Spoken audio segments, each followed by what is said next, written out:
Naku, wala ho tayo maraming pag-uusapan dito sa video na to. Mga punto de vista ho nitong si Attorney Vic Rodriguez kaugnay doon sa mga isinampang impeachment complaint laban dito kay Vice President Sara Duterte dyan sa House of Representatives. At ang mga punto de vista naman ho nitong si Manong Jason Sa kaugnay doon sa mga isinampang impeachment laban dito kay Marcos Jr. Pero bago yan, sa like at sa subscribe, masaya na ho tayo dyan at sa mga gusto sumali sa ating community, yung join button nandyan lang ho sa baba. Unahin na ho siguro natin itong kay Manong Jason Sa, tapos bababad tayo dito kay Attorney Vic Rodriguez kasi medyo mahaba-haba yung pagtalakay nitong si Attorney Vic kaugnay dyan sa impeachment na yan na inihain laban dito kay Vice President Sara Duterte. Unahin na ho muna natin itong si Manong J. Complaint laban sa Vice President Sara Duterte, hindi lang isa, dalawa, kundi tatlo na yung reklamo, impeachment complaints laban nga sa pangalawang Pangulo. Ano naman po, paano po ninyo tinitingnan itong tatlong reklamong ito laban sa Vice Presidente? Well, in short, ang description lang yan ang Kongreso nagiging factory ng impeachment. Kasi isa lang okay na bakit ka pa magdadalawa, magtatatlo? Pero ang unahin natin yung unang dalawa na sa pagkakaalala ko ay sinumite bago mag-6 ng Pebrero. Sa madaling salita, ang unang tingin natin dyan sa basurahan ng pupulutin yan, kasi malinaw na malinaw yung pagkakasabi ng Supreme Court, not once but twice, doon sa desisyon nila at doon sa desisyon sa motion for reconsideration na dalawang beses sinulit doon, 6 ng Pebrero, saka lamang pwedeng magsampa ng panibagong article of impeachment. Yung pangatlo, ewan ko anong gagawin nila doon, kasi kung tatanggapin nila yung dalawa, mate-technical yun, sa madaling salita, hindi naman pwedeng maraming beses dahil meron tayong anong tawag nito, isa lang ang po pwedeng impeachment. So, madaling salita, parang sa basura din pupulutin yung pangatlo. Oo. Baga, ang una is mula sa mga makakaliwa at itong pangalawa, civil society group, at yung pangatlo naman, yung huli, yung mula daw sa religious organization. Pero alin dito ba sa tatlong complaints na ito, yung mga argumento po nila, paano po niyo tinitingnan yung pagkukumpara po ninyo dito nga sa tatlong complaints na ito na inihain nga nitong tatlong grupo na nagreklamo nga laban sa Vice President? Ulit-ulit lang wala naman binago. Walang bago. Yung pa rin, confidential intelligence fund, yung ginamit sa DepEd, na matagal nang binigyan, ilang beses na rin binigyan ng clearance ng Commission on Audit, So, hindi natin mapagwari. Ngayon yung pangatlo, I understand, mula sa isang teacher, na hindi ko alam kung anong pangalan nito, paano, wala, depende na yan. Ang problema natin, number one, yung kung halimbawa, ito ay makarating sa Committee on Justice, yung presiding officer ng House Committee on Justice, may usapin pa riyan na unless siguro kung mag-excuse si Congresswoman Luistro, dahil una may usapin pa riyan dahil may utang pa yata kay Vice President yan. Nako. Na hindi pa binabayaran kung ilang taon na. So, pangalawa, paano naman magpe-preside sa yung isang congresswoman na walang moral ascendancy. Tinago yung asawa na may kasong 2 rape. So, hindi ko maunawaan kung paano ito gagalaw, but even assuming na ito ay gumalaw, titingnan pa yan kung tama ba sa forma, tama ba sa sustansya, makakarating ba yan doon sa anong pangalan nito, doon sa plenaryo, meron bang botong makukuha. So, wala pa kasing walang malinaw na aksyon na sinasagawa ang Secretary General, whether this was endorsed to the office of the Speaker, kung ito ay inendorso na sa Committee on Rules, kung ito ay nakalendaryo na, wala pa tayong naririnig mula sa House of Representatives, Jade. Opo. Pero paano po ninyo mailalarawan itong yung implikasyon, yung political implications nitong tatlong complaints na ito laban sa Vice President Sir Jay? Tingin ko hindi lang tatlo yan. Baka araw-araw may magsasubmit pa rin dahil walang hinto yan walang pok na dyan. They will not stop into vilifying the Vice President. Ang tingin ko riyan ay itong dami ng bilang, yung mga ganitong mga akusasyon, these are all intended to vilify the Vice President, hoping na bababa yung kanyang public acceptance at masisira yung kanyang image bago mag 2028 elections, Jade.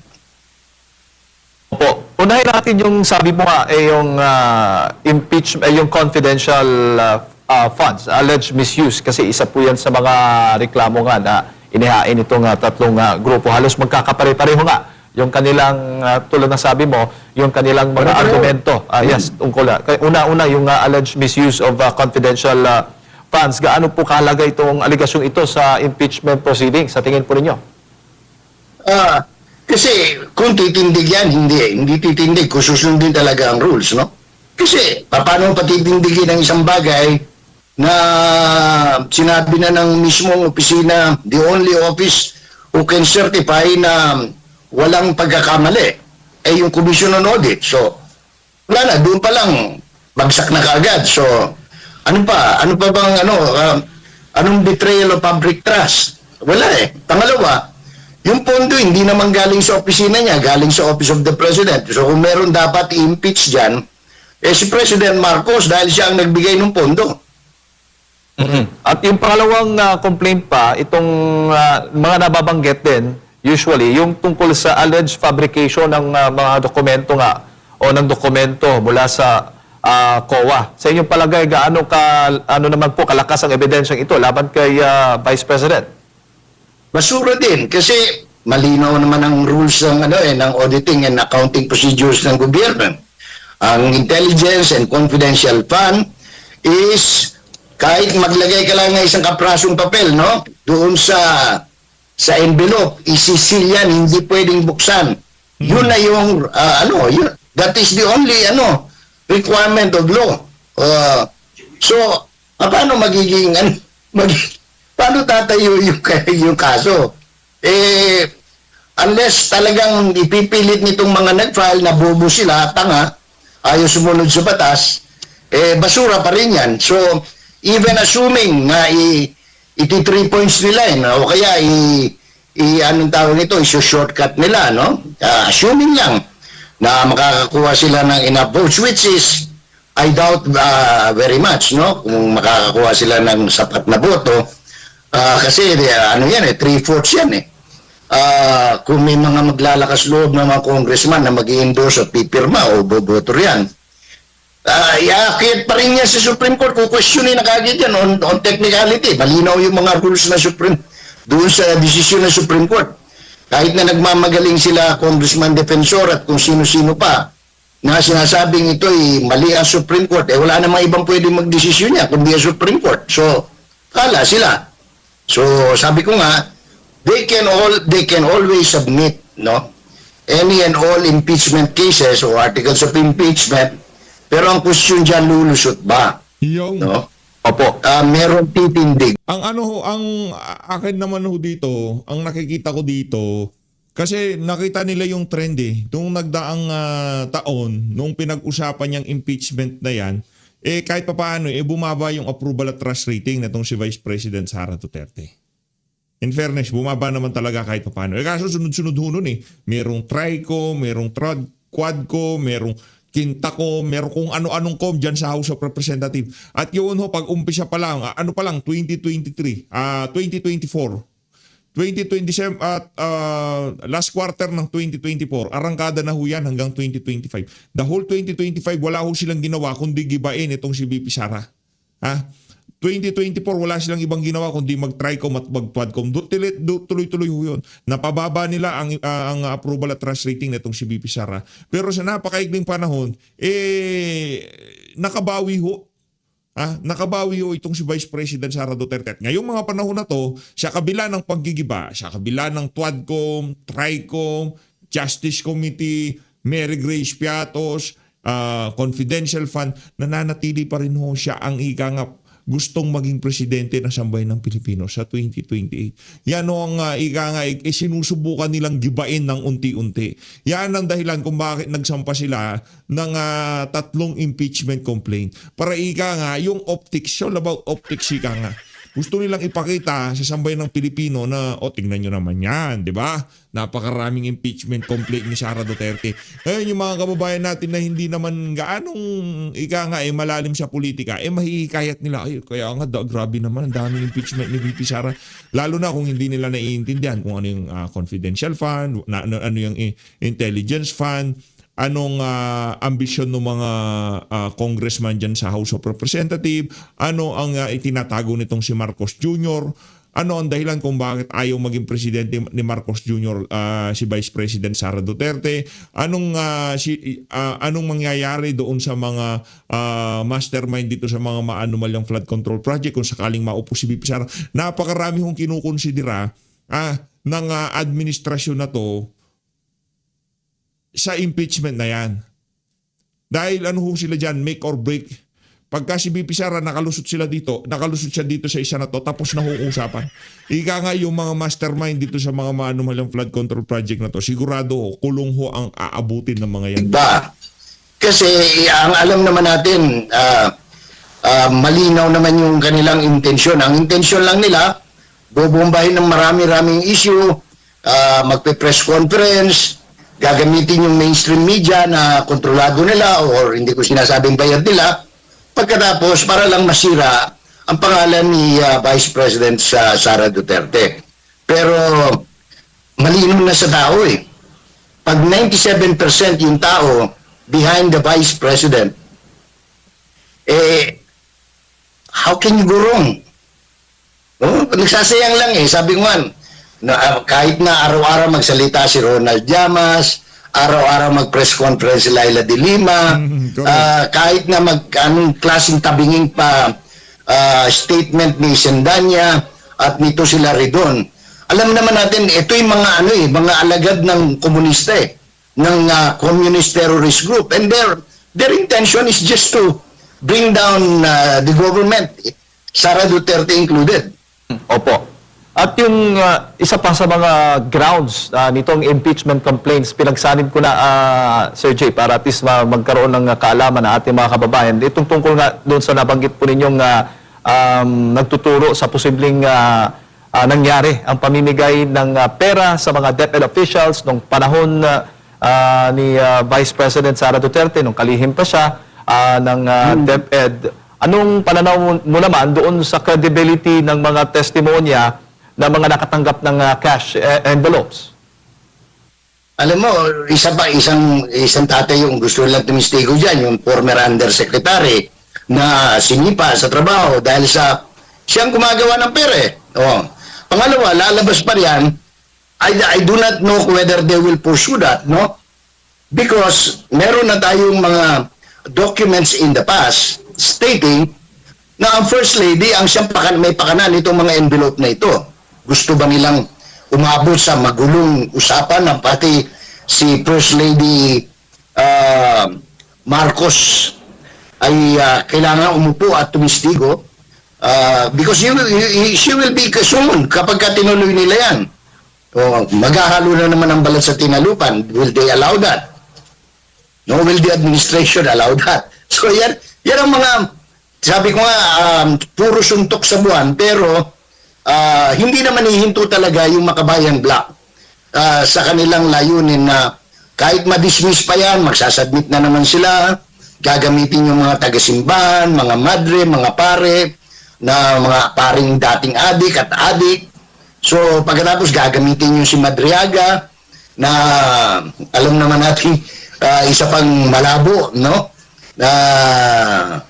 binabalak nilang patestiguhin kung testigo yan, if he will be allowed, no?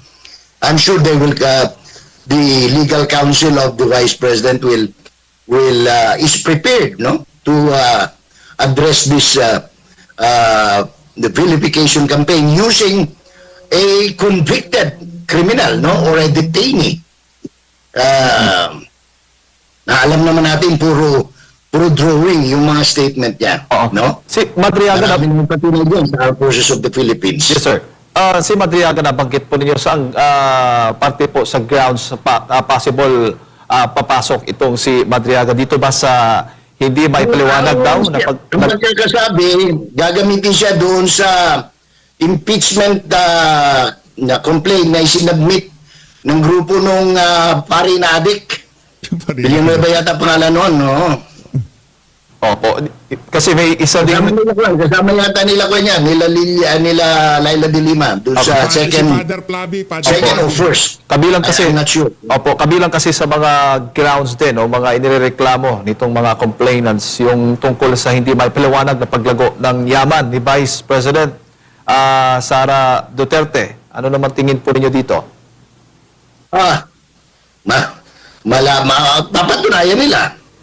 Papatunayan nila kung totoo ba yan dahil madali kasing magsabi, mag-accuse na yumaman, ginawa na ni ang pangalan ng senador na Taratitat na hindi na senador ngayon. Yung tumakbong barangay tanod sa Caloocan ay mayor pala. Gumawa na ng mga ng mga issue noon, nabasura na yan. Dahil unang-una, saan sila kukuha ng ipipresent na naman nila, gagawa na naman sila ng Excel na accounting mula sa bangko na hindi naman totoo. Sinabi na, galing sa AMLAC, sinabi rin ng AMLAC, wala kaming ganyan. So, rehas ito, pabalik-balik. Inuulit-ulit sa publiko, hindi ho na titimo sa kaisipan ng publiko at sabihin lang masama si Sara Duterte. Opo. Pero wala na eh. Kumbaga sa pelikula, naipalabas na yan, sumemplang sa takilya, patay lahat, pati kontrabida. Isa din po, Sir Jay, sa mga complaints ay nagsasabing hindi kinilala ni Vice President Sara ang authority ng House sa budget deliberations. Ito ba para po sa inyo masasabi nating dereliction of duty or karaniwang political maneuvering lang? It is not even a violation of the Constitution. So, sa anong basis nila? Walang kaya nga, napakatalino ng mga gumawa ng mga articles of impeachment puro sablay Opo, at ito pa, may aligasyon din na nagpahayag si Vice President Sara ng banta sa buhay ng Presidente at House Speaker. Yan, gaano ba kabigat yung aligasyon na yan para sa inyo? Dismiss na nga yung kasong yun sa Quezon City, Fiscal's Office pa lang, nabasura na So, paano titindig ngayon yan? Ang basis nila. Opo, at isa pa, ito, huli na lang, itong alleged role ng Vice Presidente sa extrajudicial killing sa Davao City. Ito ba, madali bang mapatunayan nila ito? Naman nila yun. Nandun din yan sa unang yung mga binasurang articles of impeachment noong nakaraang taon, no? Na wala rin Kasi anong kailangan patunayan nila. Wala namang pruweba. Puro allegation. Tapos ang isasubmit nila yung mga clippings ng Inquirer saka na Rappler. So paano titindig yan sa korte? So ngayon, Sir Jay, eager o atat na atat silang tanggalin, i-impeach si Vice President Sara Duterte. Yan ba ang nakikita po ninyo? Dahil... Yes, go ahead. Let's stop. Mababasura yan, ulitin na naman yan sa 2027, araw-araw magpe-presscon, araw-araw magsasalita yung dalawang babalo, no? Si Llamas, tsaka yung yung apo yata ni apo ni Aquino, yung anak ni D, no? Yung may-ari ng gumagawa ng alcohol na pollutant dyan sa Pampanga, no? Yung pamilyang yan, kaya nasara yung kanilang Daming alam ni Mano Jeng. paggawa ng alcohol, no? So, alam mo, yun ang problema eh. Yung mga nag-aakusa, manalamin muna sila, wala ba silang kasalanan sa mundo, Yeah. no?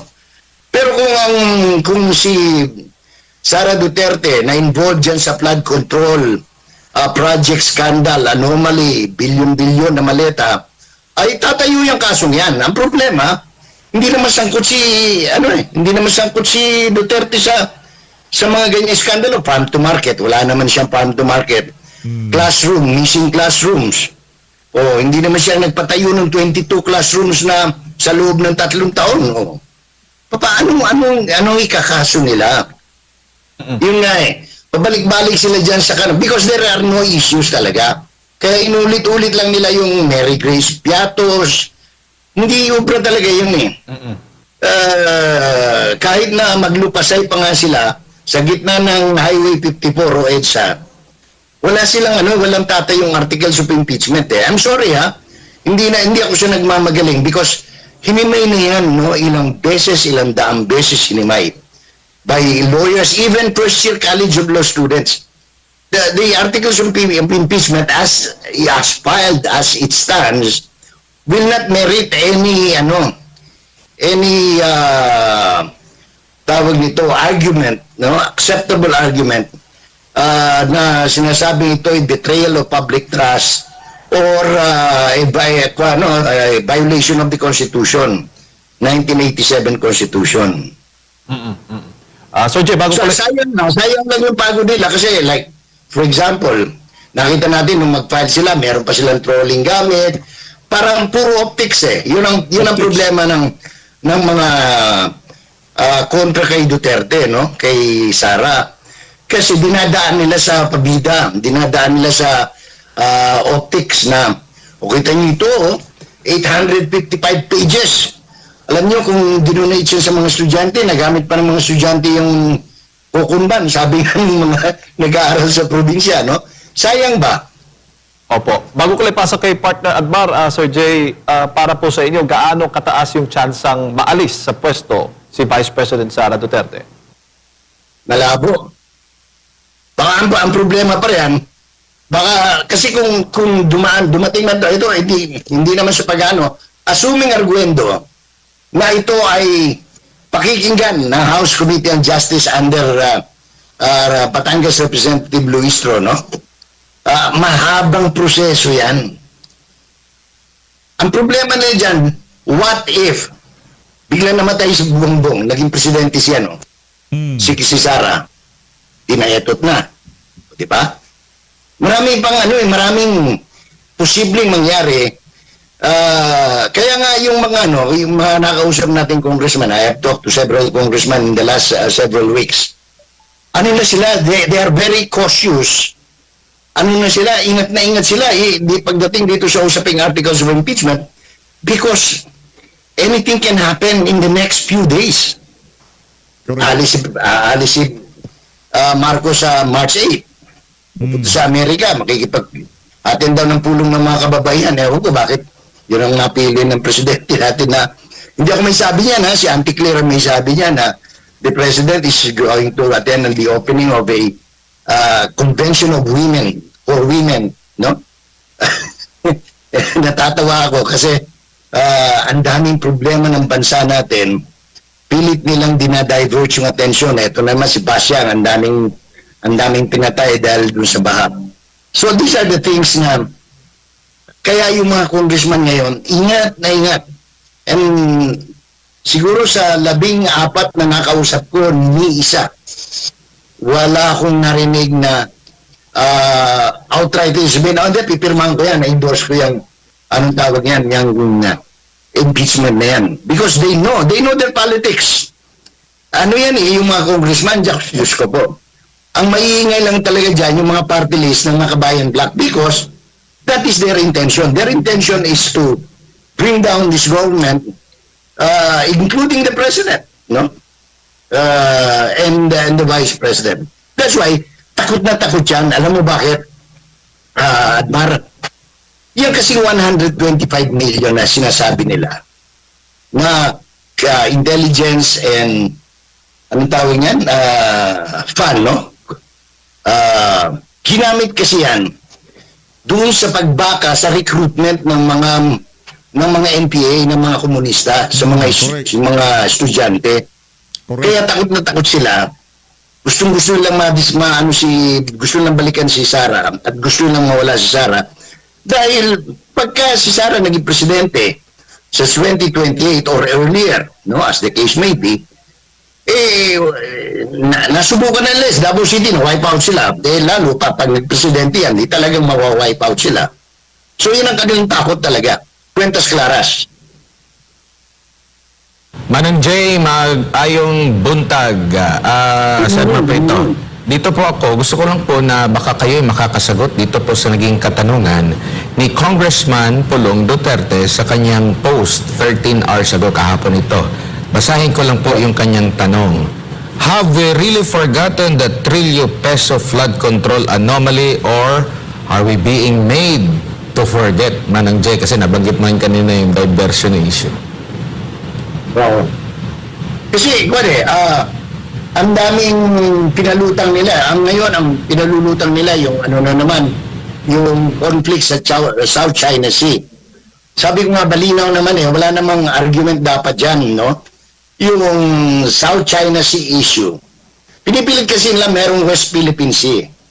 Sa totoo lang, kahit saan ka manaliksik of my research, all over the world, there is no such animal as West Philippine Sea. Kasi ang salitang West Philippine Sea ay inimbento ng Pilipino noong panahon ni Presidente Aquino, no? Benigno Aquino III. They pass di ko alam kung ano yung batas man yan o kung ano. Ang problema, internal. Hindi na, pwede, kadali sabihin itong tulay na, itong sapa dito sa pagitan ng mga nanlupain ko, pwede kong sabihin sa river. Pero hindi yun, kasi ang nasa mapa niyan, nakalagay Sakub River. In the same manner, the South China Seas is the only acknowledged name in the world, no? Pag pinipilit natin yung ating yung West Philippine Sea, sa atin nga naman talaga yan. Kasi tayo lang naman ang nagbinyag niyan Tayo lang ang umangkin, but we are really talking of an exclusive economic zone. But even exclusive economic zone, we need to validate that by coming up with documents and submitting it to the international bodies for acknowledgement, which we have not done yet until now. Kaingay natin, nakikipagpatayan tayo, naghahamon tayo ng gera, wala naman tayong ginagawang aksyon para tuluyan talagang maangkin yan. Kasi yan po ay inaangkin din ng mga bansa tulad ng Vietnam, Malaysia, Brunei Darussalam, Taiwan, Japan, China, etc. In other words, we cannot claim something that we haven't really claimed internationally. No? Kung makikinig kay Tariela, talagang buisit lang. Sabi niya, pagka dinidepensahan mo yan, maka-China ka, hindi ka maka-Pilipino, paano yan? Mismong presidente niya, si Marcos, sinabi niya, hindi pwede. Di ba? Yung resolution ng Senado. Sa madaling salita, maka-China yung amo niya. Puro kalokohan Tapos kahapon, kaya nga ako, nag-post ako ngayong umaga, na tungkol dyan sa ECC na yan. Hopefully, mabasa nila Sharon Cuneta, no? Mabasa nung byuda ni Captain Barakel, at saka ni asawa ni Karen Padilla, para nang sigang matuto sila. Kasi nagmukha silang mga tanga kahapon sa Senado doon sa debate. No? Pinagmukha silang tanga ni former Foreign Affairs Secretary Alan Cayetano. Diba? Pagka senador, tinitingala natin, dapat matatalino. Hindi nag-aaral Parang labas nila, parang bobo-bobo nila. Opo, Manong Jay, sa tingin niyo po, sa dami po ng mga binuksan, ng mga issue at problema ngayon sa ating bansa, no, na pinagtutunan ng pansin ng mga opisyal ng ating gobyerno. Sa tingin niyo po, may mareresolve ba dito at kapaki-pakinabang ba ito sa taong bayan? Kasi one thing for sure na talagang mas malapit sa kanilang bituka, yung nabanggit nga na trilyong pisong na-corrupt or napunta sa maling bulsa, Manong Jay. Tama naman talaga sinabi ni Mr. Duterte, no, may Congressman Duterte ng Davao City, na parang malinaw na diversion, no? Kasi, number one, bumuklat sila ng issue ng West Philippine Sea. Tapos, hindi umubra. Tapos ngayon, bumuklat din sila ng issue ng ICC warrant of arrest. Wala naman pala talaga. Chismoso lang talaga anong pangalan nito? Si Boying Remulla. Tapos ano pang mga issue, puro diversion eh. Pilit nilang inilalayo yung usapin sa flood control scandal, no? Yung bilyon-bilyon, trilyong piso. Ang problema, tuwing bumabagyo, katulad ngayon, si Basyang, o di nakita na naman, yung mga sinasabi lang bilyon-bilyong flood control projects, puro sira. Puro wala sa hulog, wala sa wisyo. Hindi tapos, walang bakal.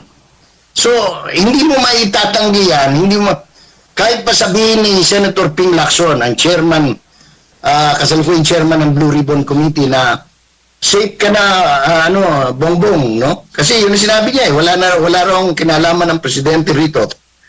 Napakalinaw naman ng pananagutan ng presidente rito. Dahil lahat ng unprogrammed funds na bahagi nitong trilyon scandal na ito sa flood control project, hindi pwedeng gumalaw o lumabas yan o ipambayad ng hindi pinipirmahan o inaaprubahan ng Presidente ng Republika ng Pilipinas. Nagkataon, ang Presidente natin, si Marcos. So walang ibang pumirma niyan kundi si Marcos. Pero sabi ni Ping Lacson, wala raw pananagutan yung boss niya, no? Akala kung boss ni Ping, tayong mga halal, no? Tayong Pilipino. Pero apparently, kumbaga parang sa kantsawan sa Senado, boss, safe ka na. Ganun ang nangyari dyan sa Kaya hindi ito magtatapos sapagkat una-una, sabi ni Presidente noong last year, next year, wala nang madidisgrasya sa baha. Ayun, Mr. President, bago ka umalis papuntang Amerika, yung huling, hindi pa final yung huling kwenta ng mismong ahensya ng gobyerno, 12 na ang patay. Doon sa Basyang. Grabe. Sabi niya kasi, last year, hindi na mauulit yan di ba?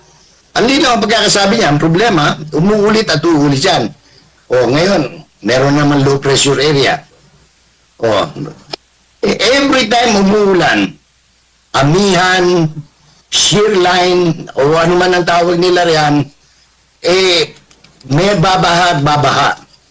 Nakita niyo yung pinakahuli, maliban sa Iligan, yung Catanduanes, dyan sa Camarines Norte. Kawawa yung mga tao, sira-sira ang mga pananim. At anong dahilan yan? Simple lang.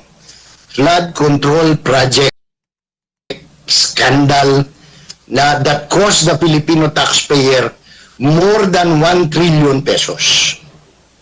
Kaya, kahit nga, hindi man si Pulong Duterte ang magsabi niyan, lahat tayo saksi sa nagdudumilat na katotohanan na itong parusa, itong dinadanas nating dusa ay dahil sa kagagawaan ng mga buhayang congressman at ng Administrasyong Marcos.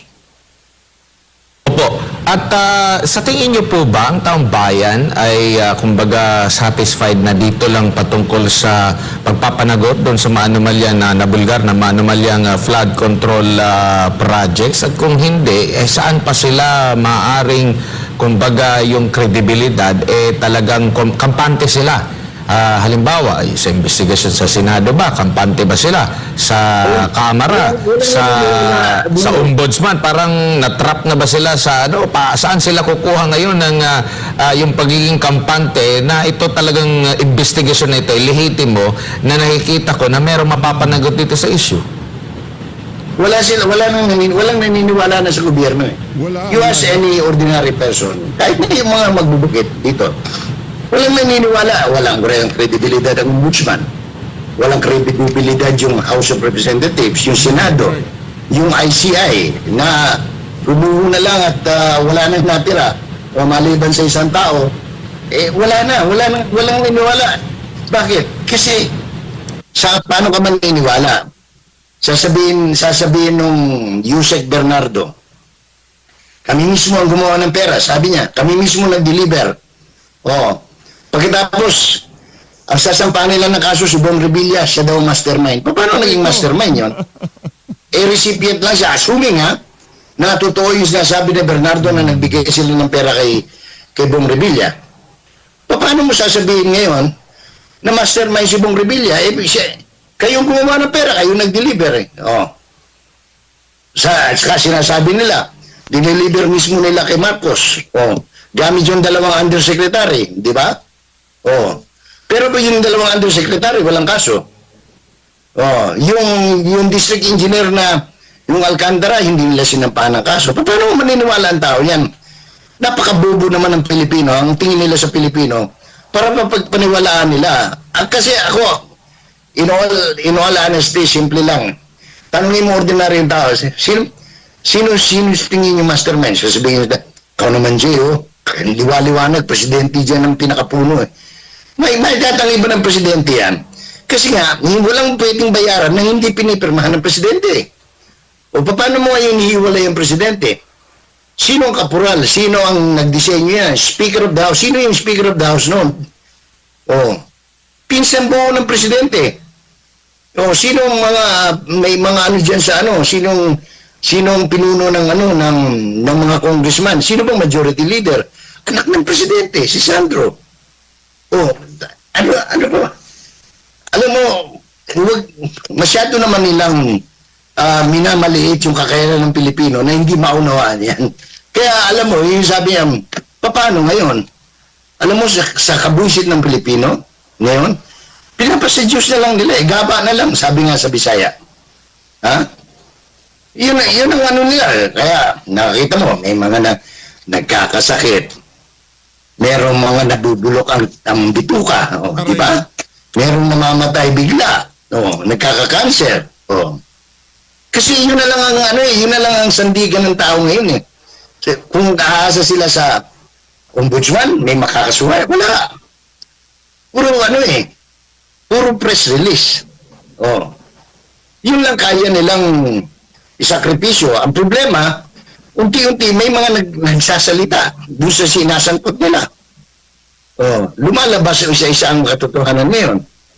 At yan ay sasabog sa pagmumukha nila pagdating ng araw. Opo. Sir Jay, siguro yung huling mensahe, panawagan muli sa ating mga kababayan na nanonood po sa mga oras. Nababaran ho natin itong kay Manong Jason sa isusunod ho natin itong kay Atty. Vic Rodriguez pagkatapos ho nitong video na Ito. Ay, wala naman tayong ibang magagawa pa sa kasalukuyan because sabi nga, you cannot fight City Hall. Magdasal tayo na sana ay pumainan lang ang katotohanan at magkaroon ng hustisya, hindi man dito sa mga korte natin, kundi sa pamamaraan tanging ang Panginoong Diyos lamang ang merong kakayanan na magparusa sa mga nagkakasala. Alright. Sir Jay, daghan kayong salamat sa inyo po oras at sa pagbibigay po ninyo ng impormasyon ngayong umaga. Saludo, Manong J. Palakpakan natin itong si Manong Jason sa. Saludo. Napakalupit talaga mag-analisa. Laging walang hupas. Pagka siya sumalansan ng issue, ika nga walang bitin. Laging, kumbaga, kompletos regados. As always, maraming salamat to sa pagsuporta sa PH Update. Mag-ingat po kayo lahat. Malalad ng Pilipinas.